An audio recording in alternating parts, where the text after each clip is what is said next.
días, buenas noches, querido compatriota. Te invitamos a levantarte con tu informativo favorito de la semana. Y es que adivinaste, estamos hablando de Hondu Lovers, donde te contamos lo que no sabías de la historia. En esta ocasión nos vamos a adentrar en la década de 1820, donde, en aquel entonces, Centroamérica contaba con una población aproximada de 1 millón de personas, siendo estos en su mayoría indios, contando con un total de 646.666 indios, seguido por los mestizos o negros, que tenían un total de 313.334 habitantes, dejando al final alrededor de 40.000 blancos. En aquel tiempo, la población centroamericana se distribuía de la siguiente manera, empezando por Guatemala, que tenía su mayoría de habitantes, contando con un total de 660.580. Luego venía El Salvador, con 212.573 habitantes. Al Salvador le seguía Honduras, con 137.069 habitantes. Luego vendría Nicaragua, con un total de 107.269 habitantes, dejando a Costa Rica de último, con nada más y nada menos que 70.000 habitantes. En aquellos tiempos, los intereses de la minoría blanca, que controlaba toda la región, y a la mayoría empobrecida, siendo estos los negros, los criollos y mestizos, que estaban en grave conflicto por razones más que obvias. El sector blanco y peninsular controlaba en su totalidad las fuentes de riquezas y el gobierno colonial. Sin embargo, previo al año 1821, no hubo ningún movimiento que reivindicase los intereses de toda la población, como sí lo hubo en México, por ejemplo, entre 1810 y 1814. Los indios no podían ponerse de acuerdo, debido a la centena de lenguas distintas habladas por este grupo, lo cual hacía la comunicación casi imposible. También los controles militares y el poder de la Iglesia contribuían al mantenimiento de dicho régimen social, que desfavorecía a la mayoría de la población considerada indigna y sin derechos por ser nativos. En aquel entonces, la mayoría de pequeños conflictos y revueltas se darían entre las clases de élite, las cuales eran los criollos y peninsulares. Es dentro de la misma clase criolla que se forman dos vías de pensamiento distintas que buscarían hacerse con el poder de dicha región, siendo estos el Partido Liberal y el Partido Conservador. Si bien es cierto, muchas clases subordinadas participaron en la lucha por el poder, siempre trabajando bajo el objetivo de los criollos, quienes buscaban más que nada el beneficio propio y no el común. La vía de pensamiento liberal, por su lado, buscaba en sí la modernización política y económica de Centroamérica, tomando como ejemplo la política del liberalismo inglés y francés. Esto era una clara oposición al monopolio comercial practicado por España, exigiendo cosas como la libertad de expresión, la libertad de imprenta, la libertad de culto, la separación de la Iglesia y el Estado, entre muchos otros.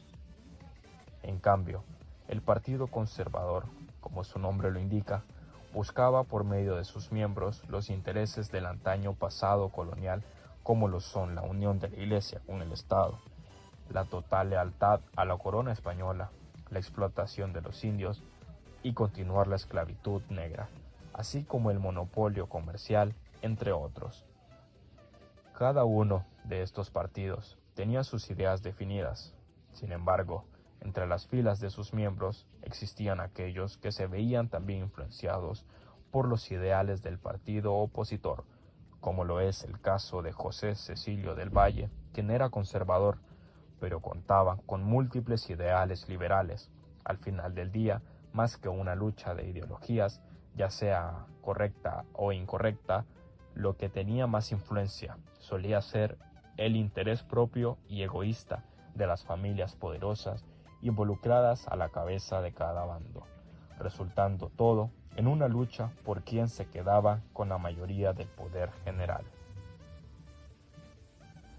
En este tiempo, Guatemala era considerada la provincia más rica y poderosa, siendo principal productora de maíz, productora de trigo, productora de frijol, productora de caña y productora de textiles. También era abastecida de ganado y minerales por Nicaragua y Honduras. El Salvador, en cambio, era el principal productor de añil en ese entonces, pero su producción y comercio era controlado por comerciantes criollos guatemaltecos, debido a que Guatemala se quedaba con las haciendas y casi en su totalidad con la exportación de El Salvador. Se desataría una gran rivalidad entre ambas provincias, resultando en Guatemala como la más conservadora y El Salvador como la más liberal. El dominio que ejercía Guatemala sobre las demás provincias era debido a que tenía bajo su control a un poderosísimo ejército, gracias a la alianza con los peninsulares y gracias a la Iglesia. Sin embargo, es en el año 1821 que, debido a una serie de hechos externos, la élite criolla guatemalteca se vería forzada a declarar su independencia con respecto a la corona española. En este momento, el último capitán general español, Gavino Gainza, declara que, para prevenir las consecuencias que serían temibles en el caso que la proclamase, de hecho, el mismo pueblo, la independencia de Centroamérica fue producto de una relación más que nada oportunista de los criollos guatemaltecos para asegurar la prevalencia de sus privilegios al momento de afrontar el inminente cambio. Algunos de los hechos externos que más afectaron fueron la revolución liberal en España contra el poder absoluto del rey, el temor a una revolución de las clases bajas en Sudamérica y el proceso independentista de México que ya estaba en curso. Según Argueta y Quiñones, la independencia se alcanzó de manera relativamente pacífica por los siguientes factores, teniendo como primer factor la falta de interés de España por Centroamérica, priorizando la defensa en Sudamérica. Asimismo, otro factor fue la ausencia de las masas indígenas en el movimiento independentista. Algunas consecuencias inmediatas que suponieron este movimiento independentista serían la continuación del sistema colonial sin España, la división entre los sectores conservador y liberal, la debilidad de las finanzas locales al romper relaciones con España. Tampoco se lograría construir una base económica sólida. No hubo acumulación de riqueza debido al monopolio de España ni crecimiento económico regional. Tampoco se pudo recaudar impuestos debido a que se luchó por deshacerse de los impuestos de España y la población no lo aprobaba. La independencia de Centroamérica fue reaccionaria y conservadora, debido a que fue liderada por la élite criolla para conservar sus privilegios. Fue pacífica debido a la negociación entre dicha élite y el último capitán general Gavino Gainza. Fue también ambigua por el carácter provisional que le dieron sus redactores. Poco o nada significó para los intereses de la clase baja, es decir, para los negros, mestizos e indígenas. Centroamérica sería gobernada entonces por una junta provisional constitutiva conformada por Gavino Gainza, José Cecilio del Valle, el Marqués de Aycena, entre otros. Las leyes impuestas por España prevalecerían por un tiempo más hasta que la Junta se reuniese en marzo de 1822. El 5 de enero de 1822, votaron los ayuntamientos por la anexión al Imperio Mexicano, siendo 104 votos a favor. Cabe destacar que hubo varias causas para esta decisión, como lo fueron amenazas directas de invasión por parte del Imperio Mexicano y el temor por parte de la élite a no poder defenderse sin el apoyo de España. Valle participó como diputado ante el Congreso mexicano y fue nombrado ministro de Asuntos Domésticos por Agustín de Iturbide. La élite política centroamericana luego quedó decepcionada por la anexión debido a que estallaron una serie de conflictos entre el emperador Iturbide y el Congreso.